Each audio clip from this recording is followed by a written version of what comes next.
Hello, hello, hello, fight fans to late night, Friday night, fight night eve version of Fights Unwrapped. I am Alec Carr. I am taking over host duties for a little bit. Monique will be joining us soon.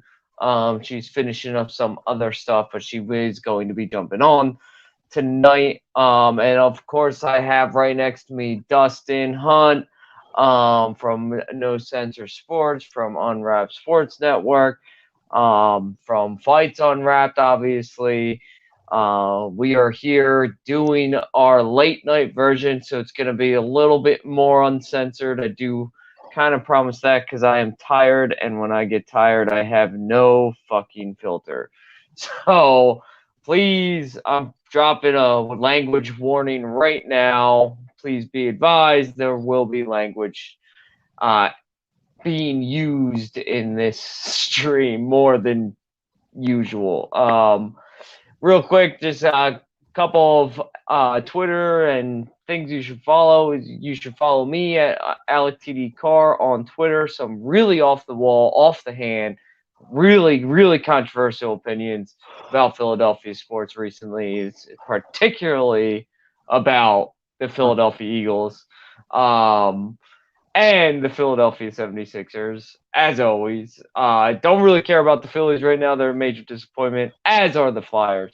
But yeah, again, you guys can always follow me at AlecTDCar. I got some crazy opinions coming out of there. Please at me if you don't like them. Let me know. Let's talk about it. Like I always say, follow Fights Unwrapped. That's what brings me and Dustin and Monique together every single week.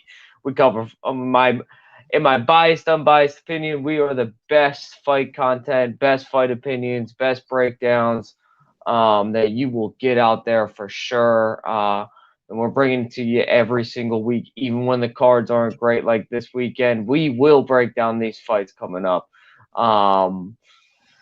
And follow Unwrapped Sports Network on Twitter. Subscribe to the Unwrapped Sports Network YouTube channel. You get to see us. You'll get notifications about us coming on. You'll also get to see a lot of really cool streams, a lot of podcasts, and read a lot of really cool articles from all over the country. It is a dope fucking network. I'm a proud member. I've been a member for years. I will continue to be a member as long as I have the time for it. Dustin, I know I took more time than I usually do, but go ahead and give your plugs for me real quick. All right, buddy? Obviously, everything Alex said. I'm no different. So, actually, a fun fact that came in my head when you were talking about the Flyers. I actually know a guy that I actually was with the sports page and everything. I was with him for years. Me and that guy talked for years. He actually covers the Flyers professionally. So that's actually pretty funny. I might have to link it all up one day. But he is an Eagles fan and all that, but he does cover the Flyers professionally. That's pretty funny. But again, everything he said, nothing really different. Pretty much I Yeah, get. make sure you guys do follow Dustin on Twitter. Follow him at No Censor Sports. He's a good follow, good guy. Some great off the wall opinions too, as we always do here at Fights Unwrapped. Next, before we get into some of our headlines, as always, we do have to pay the bills. It is very important that we do that every single week. Um, First one is, guys, we are proud members of the RX Hemp family, so please go to rxhemp.com. You got aches and pains. You're getting older like me, and working out is a little bit more of a struggle. You're trying to hit those high reps and you just can't do it anymore. Try out RX Hemp. RX Hemp is fucking amazing. It really does. Monique's here. Hey, She made it. I made Um, it. I'm just giving our sponsors real quick, and I'll let you take over a little bit. Like I said, guys, and Carlos Condit is also a proud member of our family. He unfortunately, as I will continue to cry about this for a whole year, and I will continue to annoy my fights on Rep family. I am still very sad that Carlos Condit has retired. One of my favorite fighters of all time. Guy never turned down a fight. Always put on a show. Loves RX Hemp. Is still using the RX Hemp product. So guys, use RxHemp.com and please use promo code RxHemp-USN to get 10% off your entire order. We also are proud family members of the MyBookie.ag. Guys, not a lot of super exciting fights this weekend, but there's nothing like betting on UFC events, as Monique and Dustin will tell you. I am not so much the gambler of the group, but MyBookie.ag, if you are gambling this weekend on football, if you're gambling on preseason basketball because you're that much of a degenerate, whatever it is, and you're gambling, you're not using MyBookie.ag, I don't know what you're doing. Use promo code USN100 and get 100% off your, not off, sorry, 100% sign up bonus. It's a crazy, crazy offer. So please, please, please check out MyBookie.ag today, tomorrow, whenever you're going to be placing your bets for this weekend. All right. I am going to pass things over to our fearless leader, our fearless host, Monique. She hasn't done it in a little bit, so we're proud to all be back together as a family. Monique, I don't know if you have a certain order on how you want to do things, but I'm handing the reins off to you. All right, so we're going to start with our headlines. Sorry if my audio is like a little bit fuzzy because I don't have my computer this time, but it's okay. We'll make do. So our first headline is going to be Jorge versus Leon Edwards. Now, this fight got announced not too long ago, and I feel like it's been like a long time coming, this fight, because like this fight, they should have done this fight like earlier, but then like I don't know what happened with Leon Edwards and like his visa or whatever it is that happened, but I feel like this fight should have been there a long time ago. But that's just me. What do you guys think of it? I'll start with you. I love this fight. Honestly, I think it's going to show just how good Leon Edwards is. I think he finally gets an opportunity to show off all of his skill.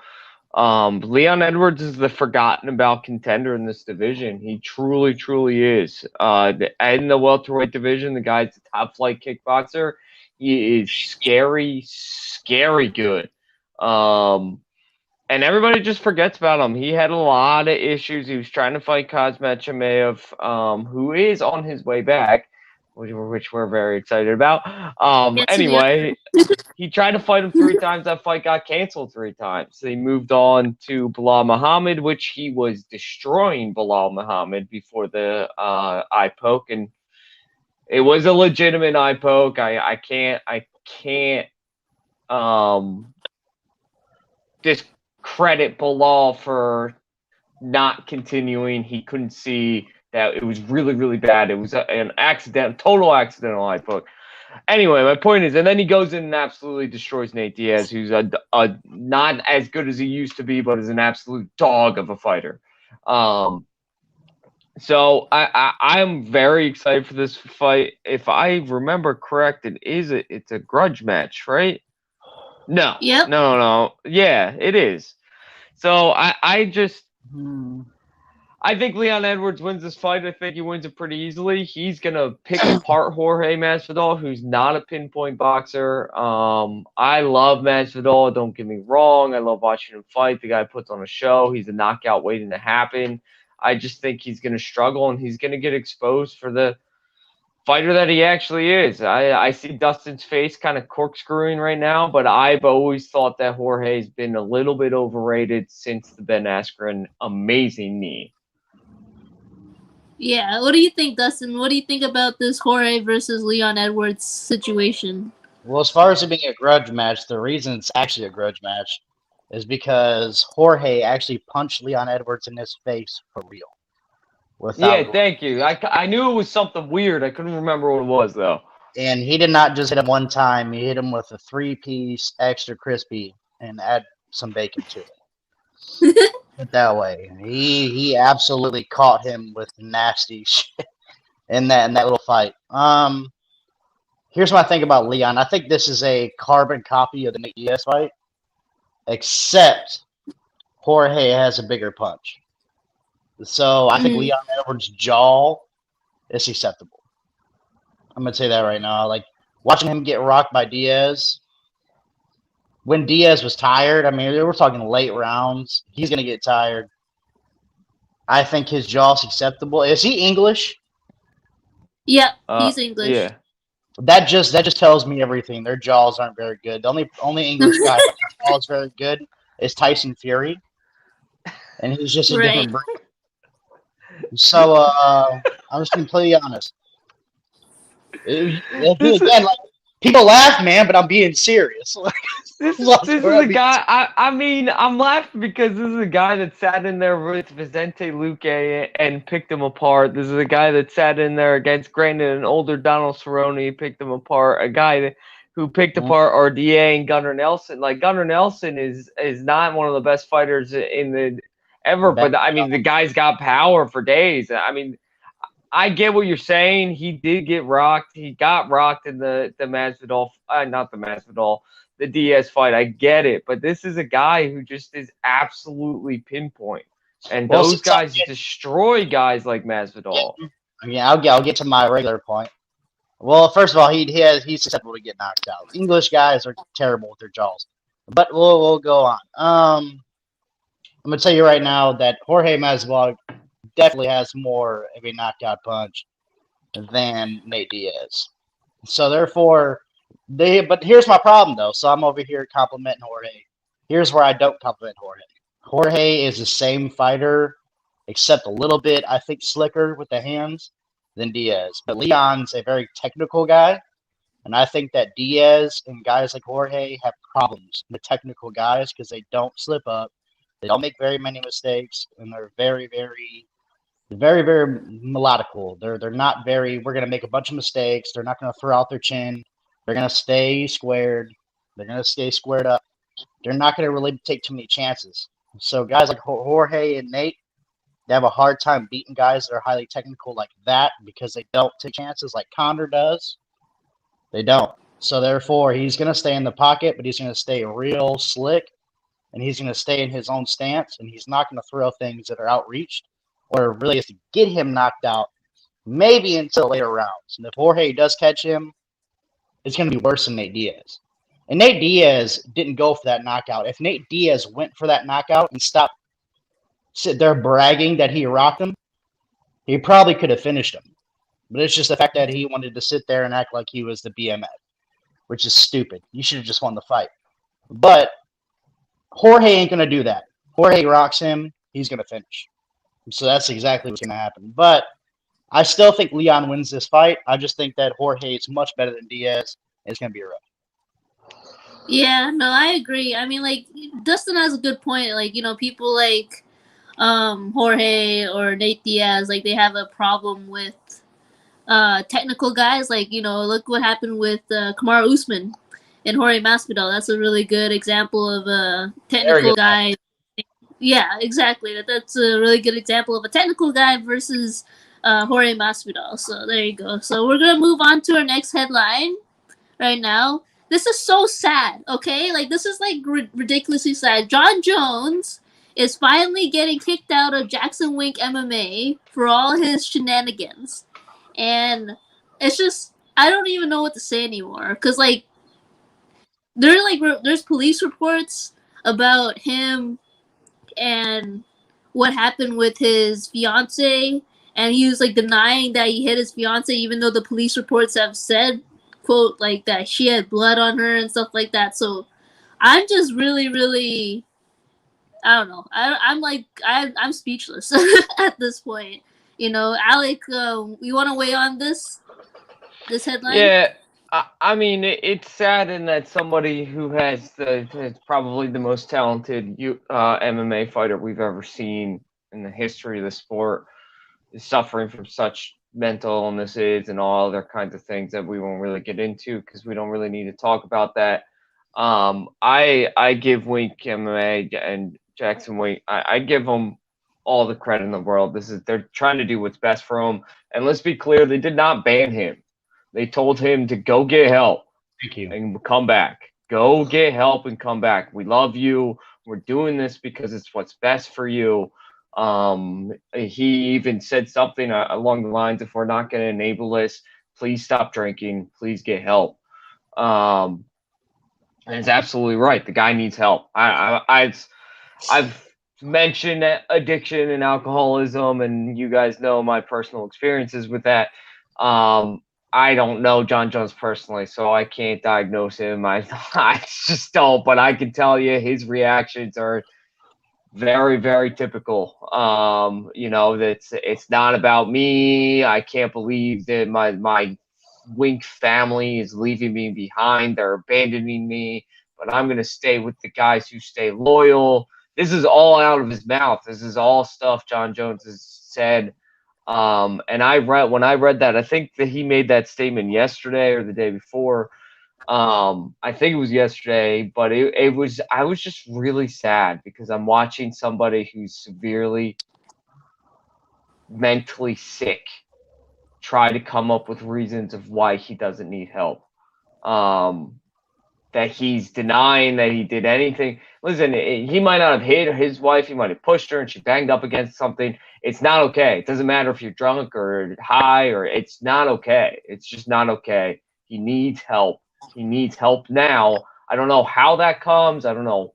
He clearly doesn't think he needs it. So I know that the Jones family is kind of enabling of him and always have been because he's quote unquote the greatest athlete in the whole family. That's their words. Chandler has said that before. I just hope that they get together and then they try to do some kind of something to help this man because it is wasted talent. I mean, it is. It's just a damn shame. It's a damn shame, and I hope and pray that again. I can't say enough that he goes and gets help because if he doesn't, something really. This is just the beginning. Something really bad is going to happen. He's already had really bad things happen, but something really, really bad is going to happen. That's how these things always go. Mm-hmm. Dustin, do you have any comments on this situation? Absolutely.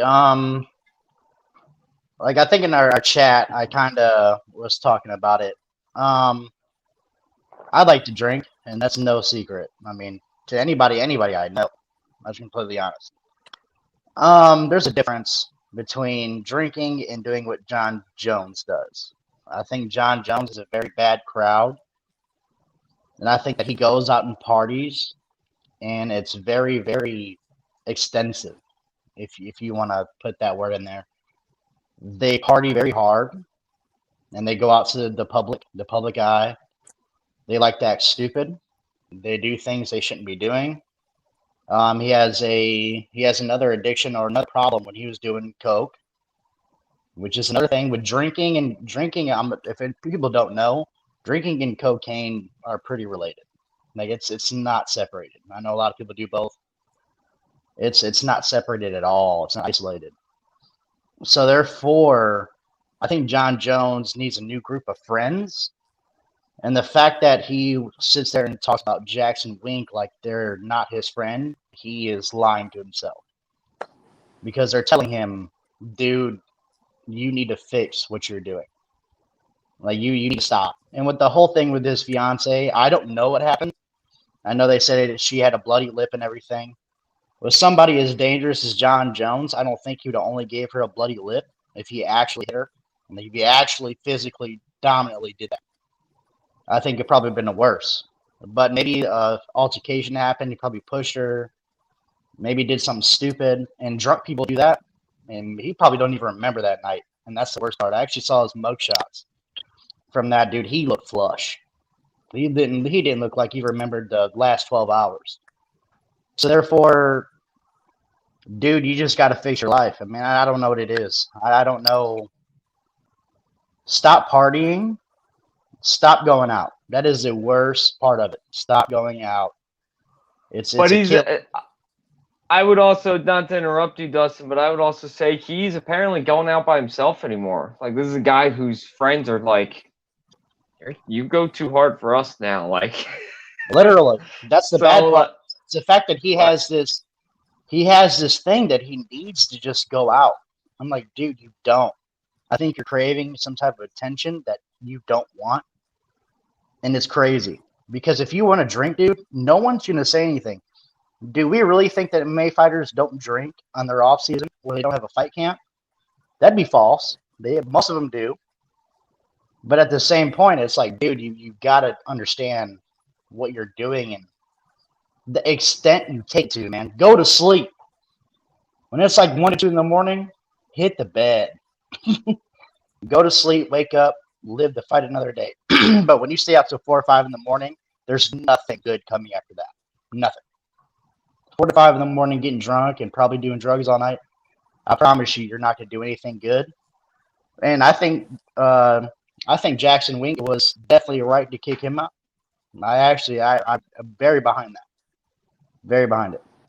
it's actually long overdue, like Monique opened with saying. I mean, he's apparently like, we've joked around about it before, but it's very serious. This is a guy that just leading up to the Gus fight that was just inducted to the Hall of Fame, where that all of this happened afterwards.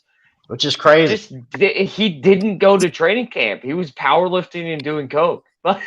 Like, that's leading up to camp. Like, if you're doing that as a coach, you're just like, you're going to make me look bad, and I can't have that. So this is long overdue for – I mean, they have been dealing with him and his chaos for a long time. But, yeah, I hope he gets the help he needs, because the stuff that he's doing –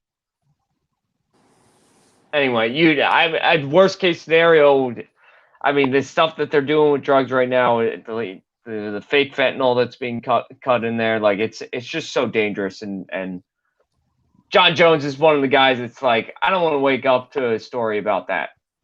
You know what I mean? What's crazy, it's so common. That's what you need to realize. Yeah. Those two are so common. It doesn't have to be personal, dude. You can literally look it up on the internet. It's not far fetched. Like, it happens. No, it's not. Three comedians just died at the same night because the cocaine laced with fentanyl. Anyway, we don't need to make this a drug stream, but it's just really, really sad. And I really do hope he gets help. Yeah, me too. All right, let's go and kick things up a little bit, and on a positive note, let's talk about Giga versus Calvin Keator. Come on, man. I'm in love with this fight. You know what I'm saying? Yes. Like, we got two of the best strikers in the division.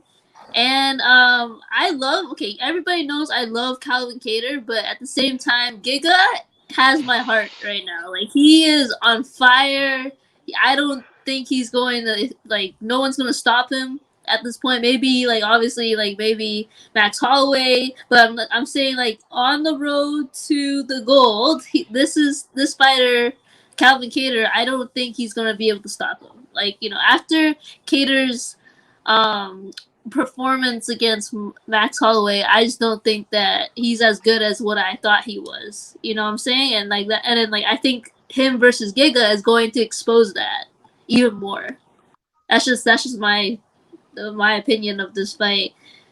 Okay, Alec, I know you're like nodding your head, so I'm guessing you agree with me on this. What are your thoughts about this fight? It's the Calvin Keator. I'm sorry to tell you this. The Calvin Keator fan club is about to be shut down. I know. Because Giga's about to put a world of hurt on this man. Calvin Keator can't wrestle. He can strike. That's about it. And Max Holloway is, though, one of the best. At that performance he put on against, he was proving a point. That was the best I've been striking out of Max Holloway, who is an incredible striker I've ever seen in my life. That was crazy, crazy, crazy combos. You don't see those in MMA fights. You don't see 4-piece to 6-piece combos all landing in MMA fights. It just doesn't happen. So that was crazy. I can't really discount Keator for that one, but Giga is gonna put a world of hurt on this man I just don't see a path to victory for Keator. Giga will keep him on the outside with those big, strong body kicks and those his leg kicks. He'll keep him on the outside. And if Keator does come on the inside, look for Giga to shoot that takedown because this is a guy with top flight wrestling too. I mean, the guy's a freaking monster. I've said over and over again, this is a future champ. And I'm standing by that. I don't care if it was bold when I first said it, what it feels like years ago, even though it wasn't. This guy's a future champ. He's going to take and pick apart Calvin Keator on his way. And after this, I think he's next in line after Max Holloway. I think he's next in line for the belt after Max Holloway. I don't want to see a fucking Ortega-Volkanovski rematch. I don't want a part 4 Volkanovski versus Holloway after Holloway absolutely annihilates him. I need to see Holloway versus Giga or whoever is champ. That's just what I'm guessing. That's what I need to see. That's the fight I want to see. And I think, honestly, Giga wins that fight. But he's got to get through Keator first, which I think he does with ease. I honestly, second, maybe third round victory for Giga. Wow, okay. Bold statements there from Alec Carr. Dustin, do you have anything to say about this matchup? Again, I think this is a setup fight for Giga to really come out. So, again, this is a guy who got whooped by Max Holloway. Like, Max Holloway put him on. Put that boy on skates. That was bad. But he's about to fight Giga again. That's really, really good on the feet. He's a well-rounded fighter. That's what it takes to be champion in the UFC, especially in the modern era. You know, this ain't 12 years ago. So it's going to be, I think he's going to get him. I mean, I don't see any way that Keator comes in and beats him. But again, Keator, before getting beat the snot out of him by Max Holloway, was also a dangerous guy. So Max Holloway might have killed him, but again, we never know with those type of guys. I think this matchup was made because of that, to see how good both of them are. I think that was why this was set up, to see, let's get a measuring stick. I think Giga's going to win, but I think it'll be a good one. I definitely don't think it's going to be a run-through. But we'll see. I think, again, this is a measuring stick fight to see where both of these guys are at. And yeah. What were you going to say, Dustin? But I think it's, like I said, it's a measuring stick. Because if Giga puts it on him, then he'll be kind of with Max Holloway. Again, if Keator wins, you know, he kind of vaults himself back into it. But we'll see. I think Giga's better. But again, I've never seen him step in. So therefore, we're gonna find out real quick. Put it that way. We'll find out real fast when they step in. That's pretty much what I'm saying. I'm just finally happy that Dana's making one of these top 5 guys fight Giga. Me too. Yeah. Yeah, finally, right? Like, Giga definitely deserves it. I'm excited for this fight. I'm going to be heartbroken because I like both of them, and one of them is going to lose. So, you know, it is what it is. But let's jump into our last headline before we start on our fight card preview. See, Poirier's thoughts on DC as UFC president one day after Dana White retires. Now, we've discussed this a lot in our chats, you know, about DC, you know, potentially taking over for Dana White after Dana White calls it quits. Like, we've discussed this a lot, you know, in our chats. I don't know. I've never been a DC fan, but I can see him taking over just because, like, he's all around really good guy. He knows the organization really well. He's worked with everyone. He's a commentator. He's a coach. You know, and I just think that I wouldn't be against it if he took over for Dana White, you know, after he retires or whatever it is. But Alec Carr, because, like, I don't have much to say about this because I'm not really much of a DC fan. Like, do you have anything to say about? Oh, I have lots of things to say about this. I honestly think it's the perfect fit for the perfect time when Dana White's ready to step down, or maybe is forced to step down. That could happen. That DC would be. It's not my favorite commentator. The commentator for the UFC, unlike Windu, just said, I'm sorry. His voice annoys me. I just there's something about him. But for the next era that the UFC has to usher into, is more they need a commissioner type, not a Dana White president promoter. The UFC is ready for a commissioner to come in and take control and run the sport as it's supposed to be run. Of course, they'll need promotion, and DC will get out there. Let's just say hypothetically, it's him. He gets out there and he'll promote the fights, but it'll be not as crazy, not as nuts. It will be actual marketing, and I think it's perfect. I actually have always joked around because Conor McGregor has always wanted some ownership or percentage of the UFC. I've joked around on this stream a couple of times that I think it would be absolutely hilarious if he gets up to that $1 billion mark and buys part of the UFC and takes over as, talk about promoter. Best promoter ever is what we would watch. But yeah, there's some things happening in the background that I just want to mention with this too.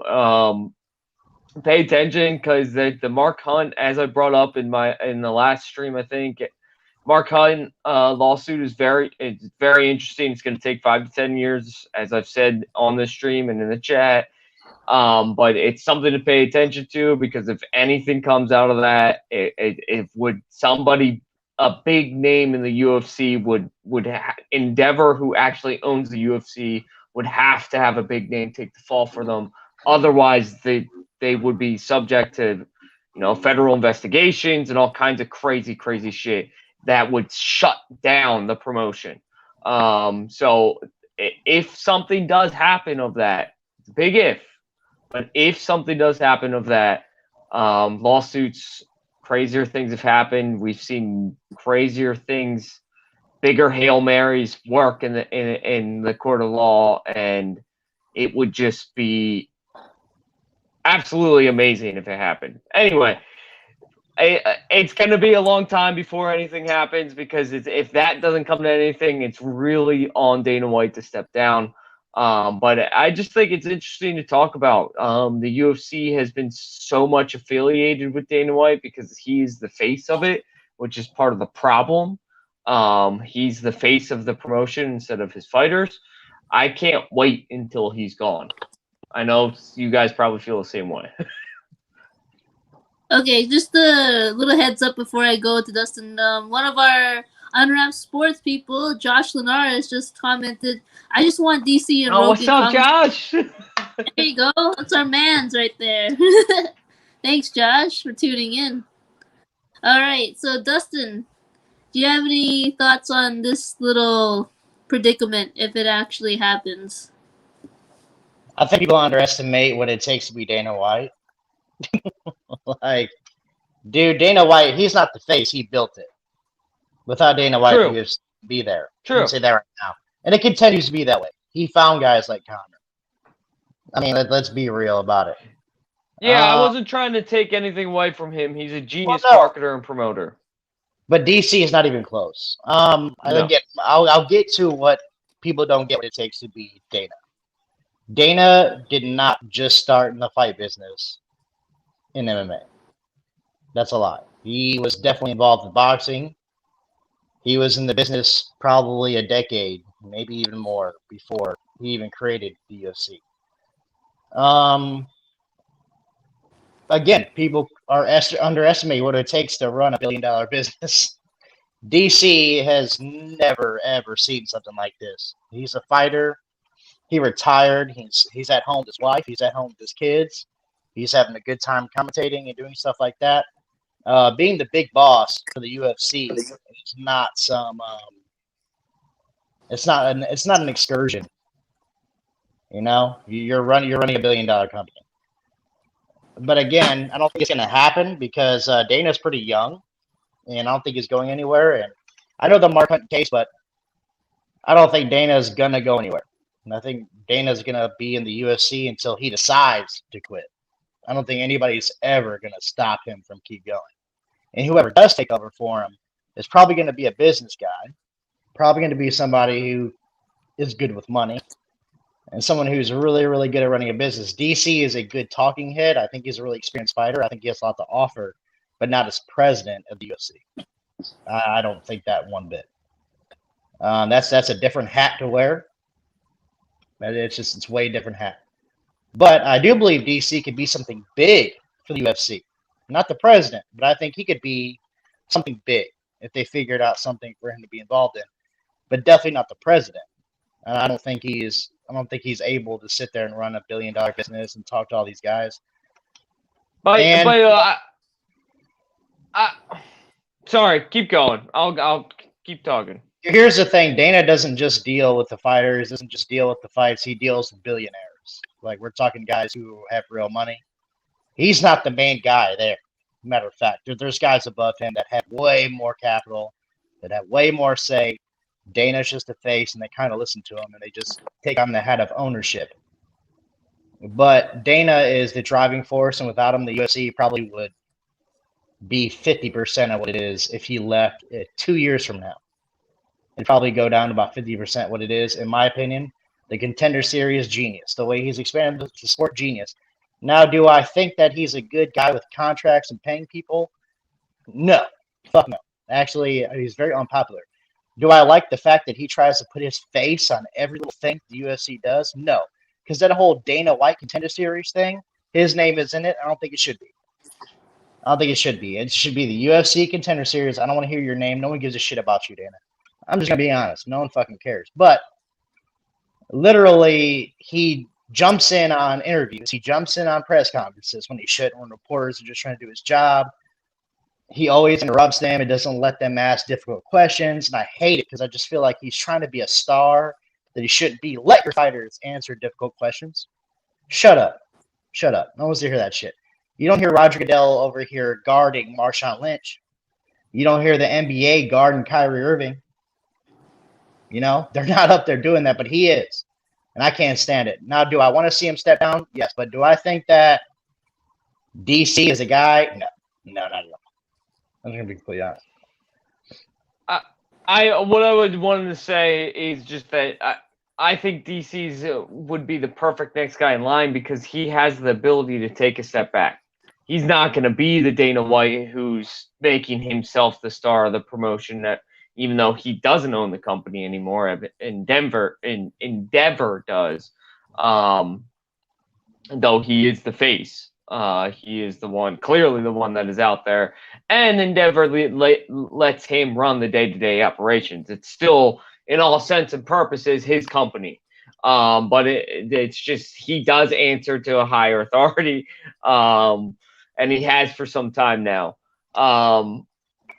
It's Dana White's story is absolutely incredible. I agree with you. He started as Tito Ortiz and Chuck Liddell's manager.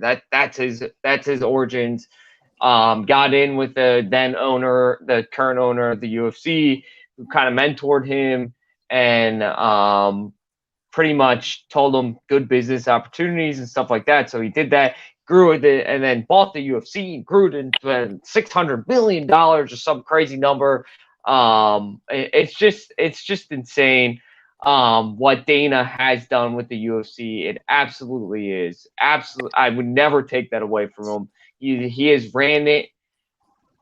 But my point is, and maybe it's not as far as he can, but I think he is taking it close to as far as he can.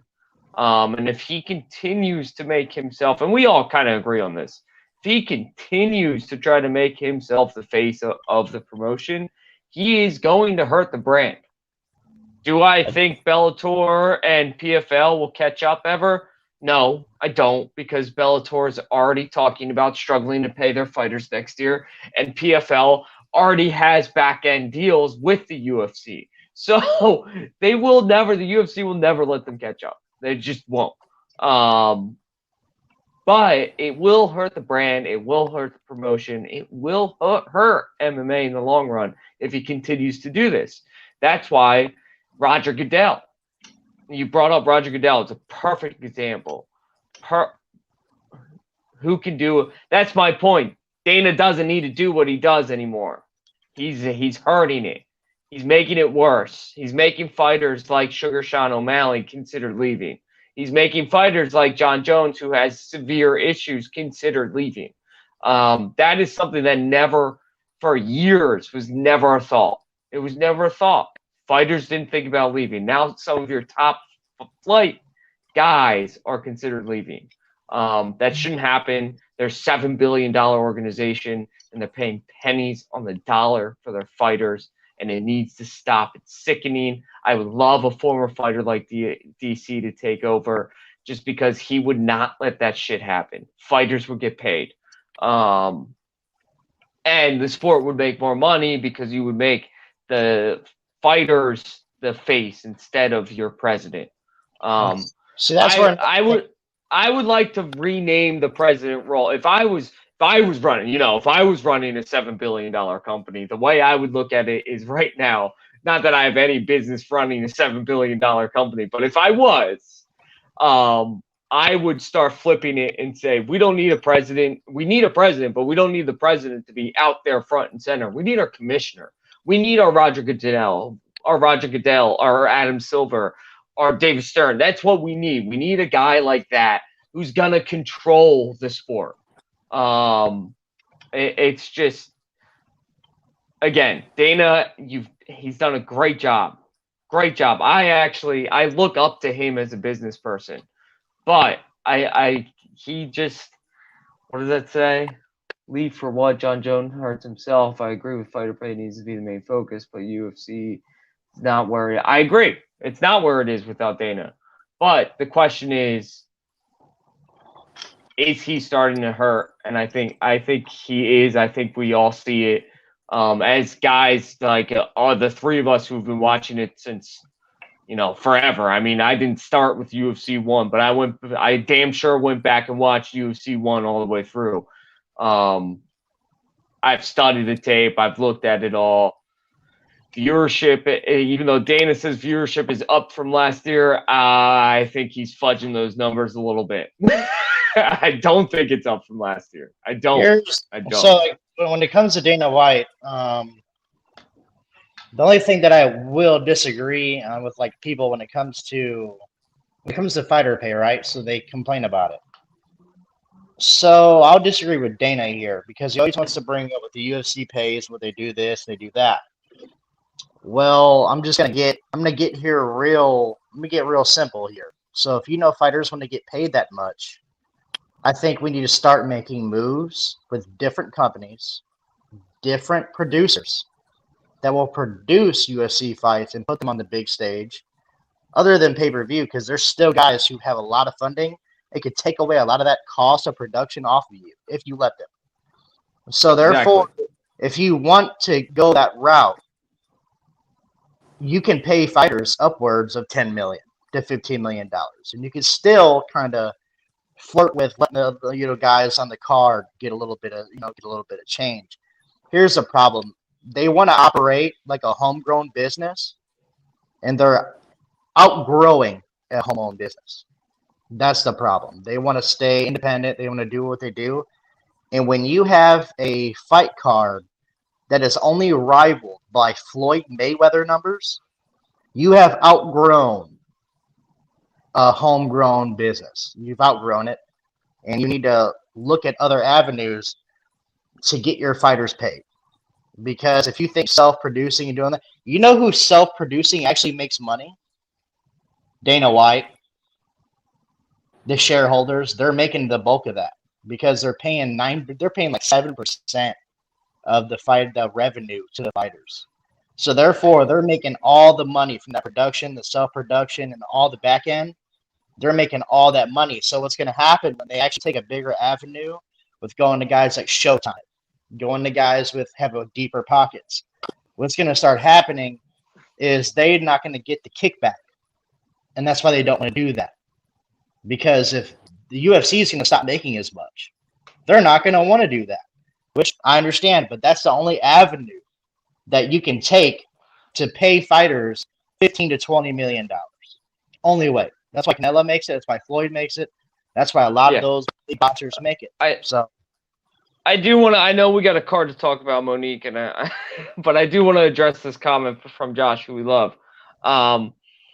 Josh, I would say go back to the NFL and the NBA in the 60s, 70s, and 80s. The people thought.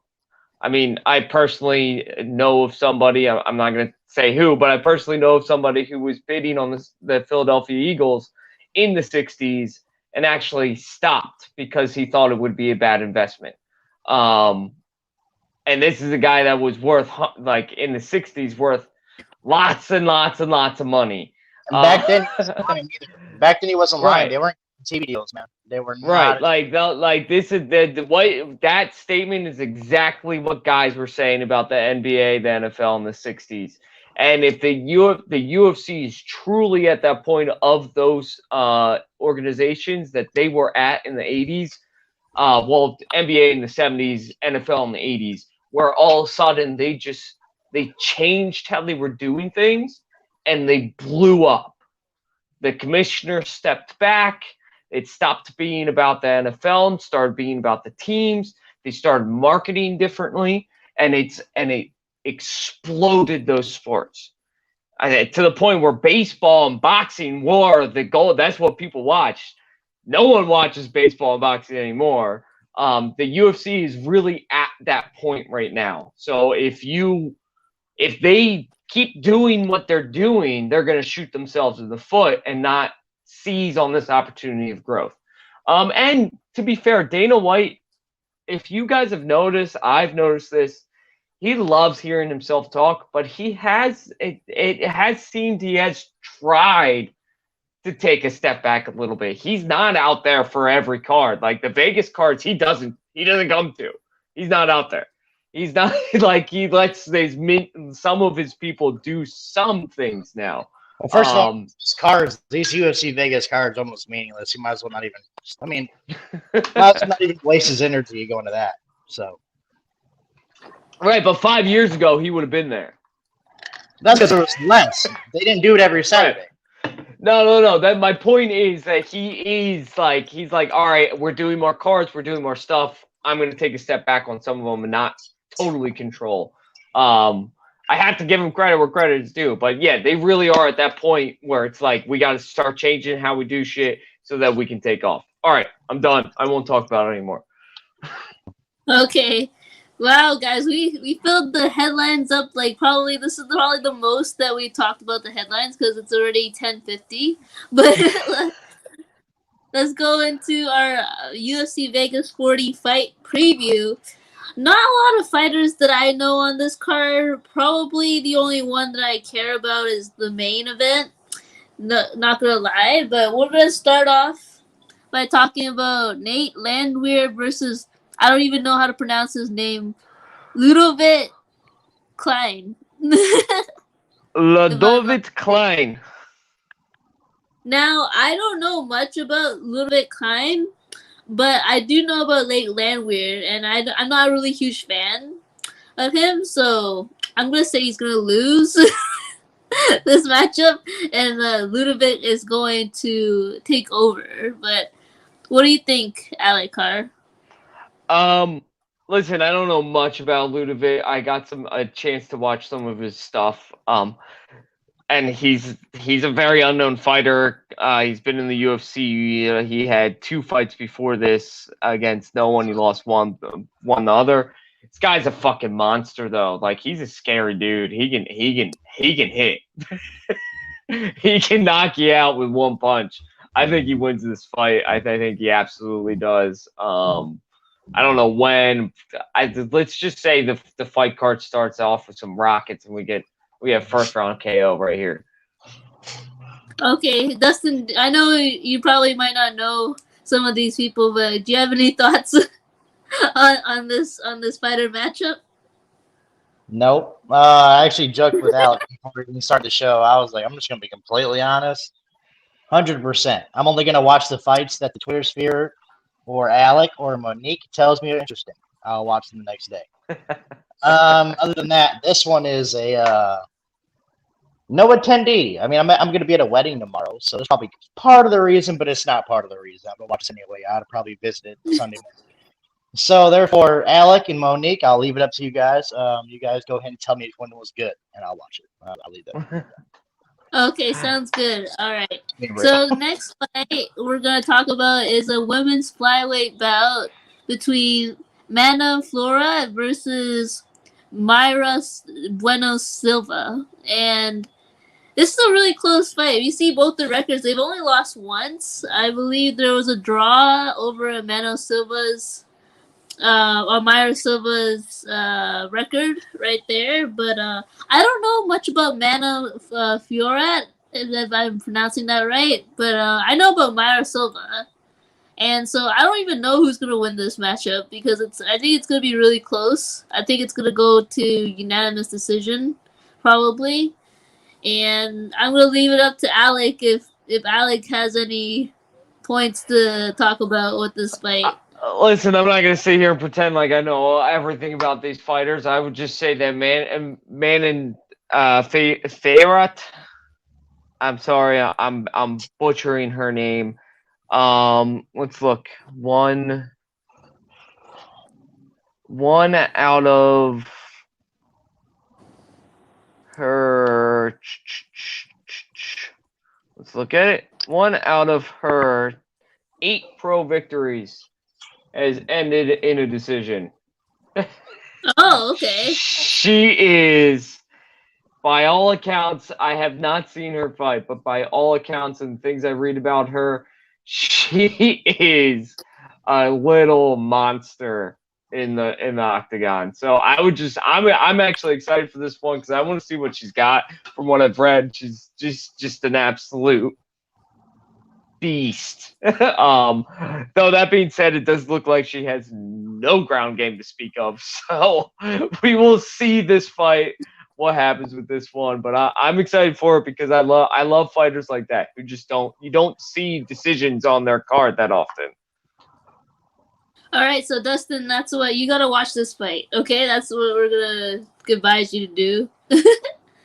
And okay, we're gonna move on to the lightweight bout between Jim Miller and Eric Gonzalez. I know. Okay. I'm rolling my eyes too, Alex. I know these two. I'll give you that. I know these two. Okay. So we'll get to you in a little bit. I'm not a huge fan of Jim Miller. I just think that he should retire soon. Eric Gonzalez, I'm pretty sure this was a gift, by Dana White, for Jim Miller, and I just think that I don't think he's gonna win. I think Eric Gonzalez is probably gonna take it, but you never know what could happen in this sport. So I'm gonna leave it to Alec. So what do you think about this fight? Yeah, I absolutely agree with you. I honestly, Dustin and I were joking about the last stream in the last card. How about I thought he retired. I didn't know Jim Miller was still around, man. This guy's 38 years old. He hasn't won a fight in 2 or 3 fights.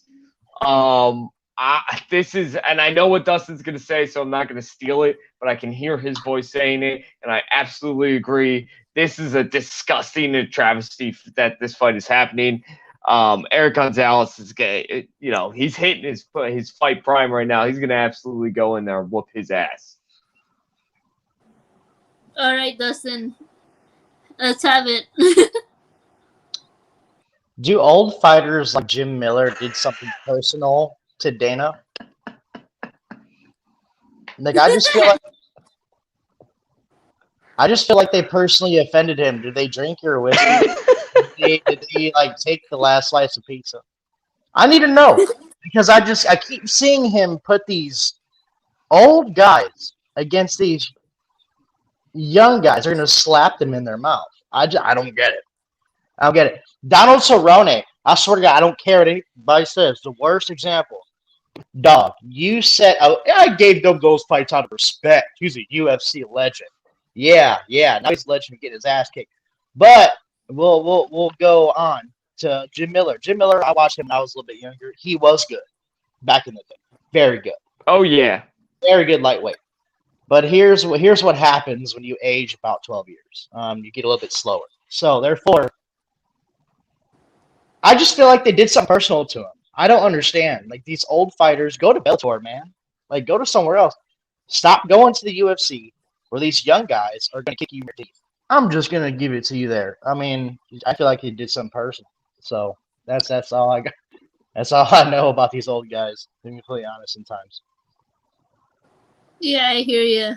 So I guess we are all in unanimous agreement for this fight. Now, the co-main event, I know, Alec Carr, you like your heavyweights, but I don't know if you like this matchup very well. We got Andrea Orlowski versus Carlos Philippe, which, okay, this is a similar situation to what Dustin just told me about, okay, or told us about. Because you have Andrea Orlowski, who is obviously quite old, and then you have Carlos Philippe, who's in his prime in the heavyweight division. And, yep, I see both your expressions right here. And it's, like, pretty much probably in agreement with me. Carlos Philippe is going to win this bout. Andrea Orlowski, I'm sorry, man. It's been your time to go. I know probably, Alec, you're a huge fan of Orlowski. So I know this might... I am. That's why this is a problem. Yeah. Right? Right. But y'all know it's time to go, so. Andrea Oblowski went on a tear when he first came on the scene in the UFC.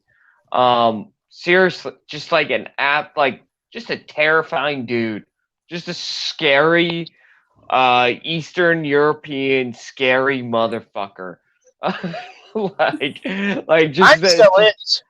It very much is, but outside the octagon, he's one of the nicest guys in the world. By all reports and everything he says, he's just totally down-to-earth guy. But inside the octagon, scary, scary guy.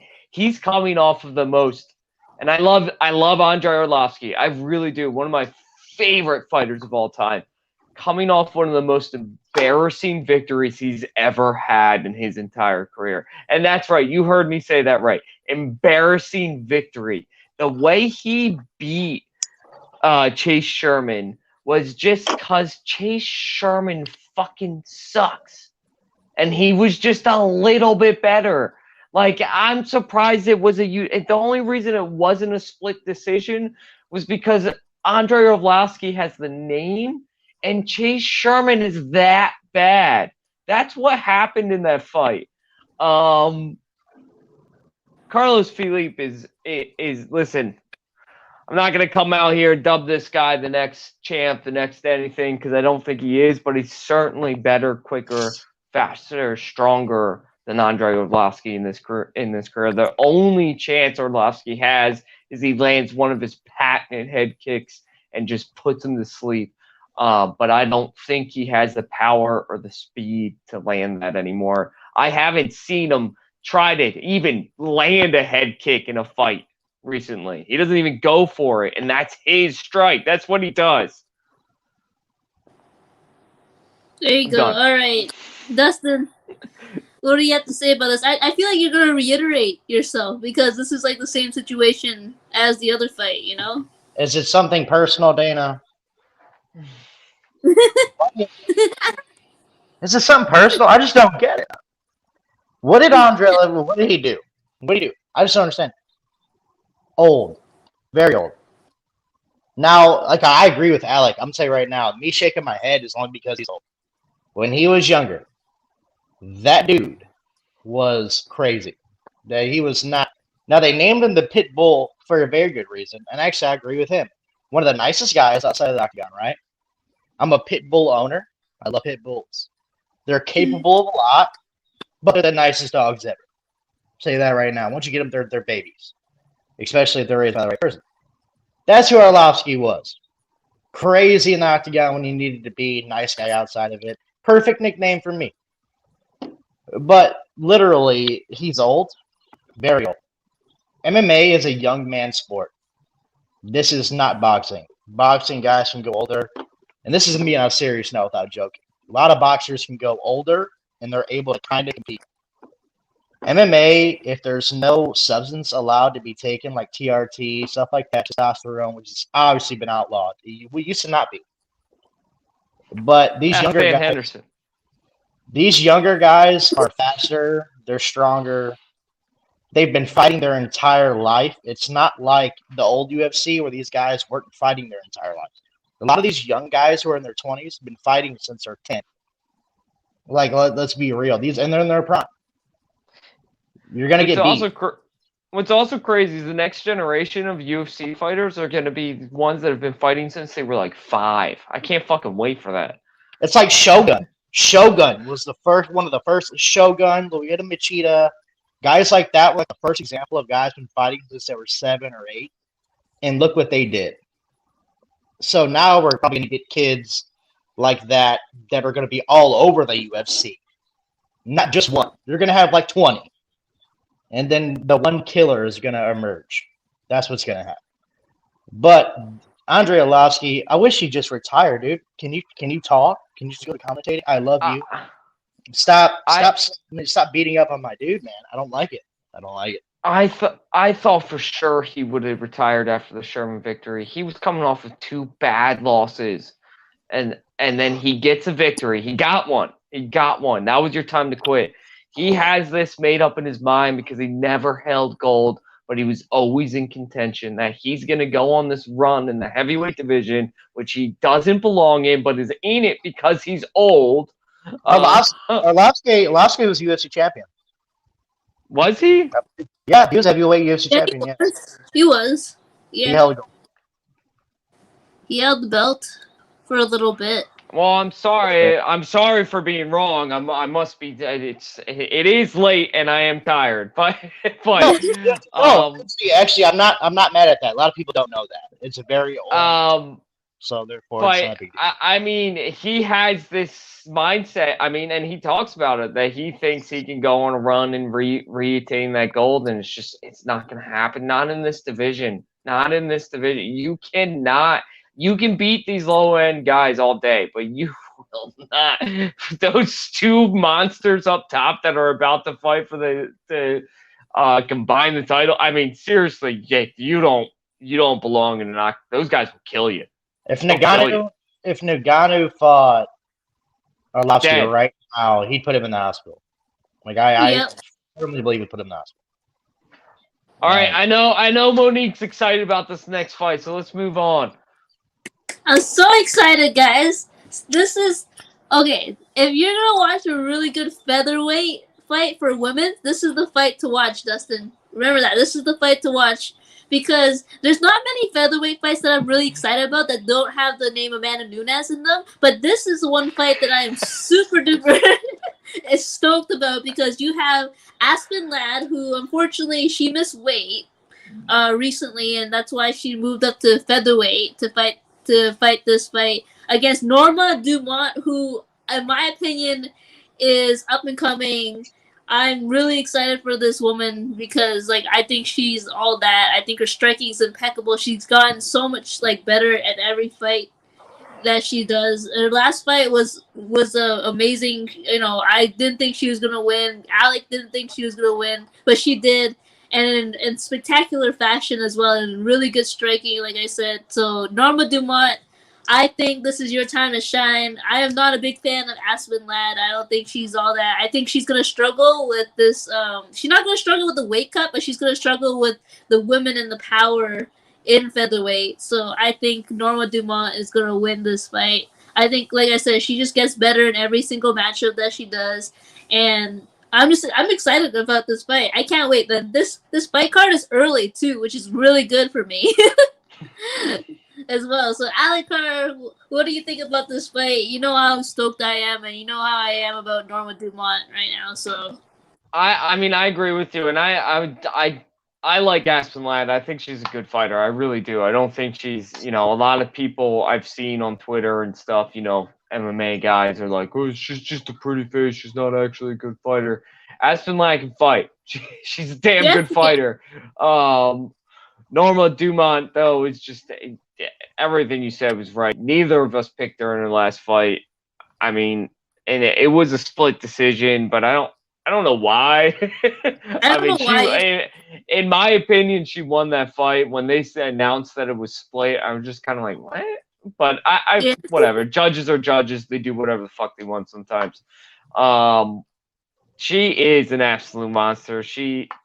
Is she ever gonna be the champion? I don't know. Maybe if Nunes it feels like quitting because she just can't lose. It just pulls a Michael Jordan, and gets bored and retires.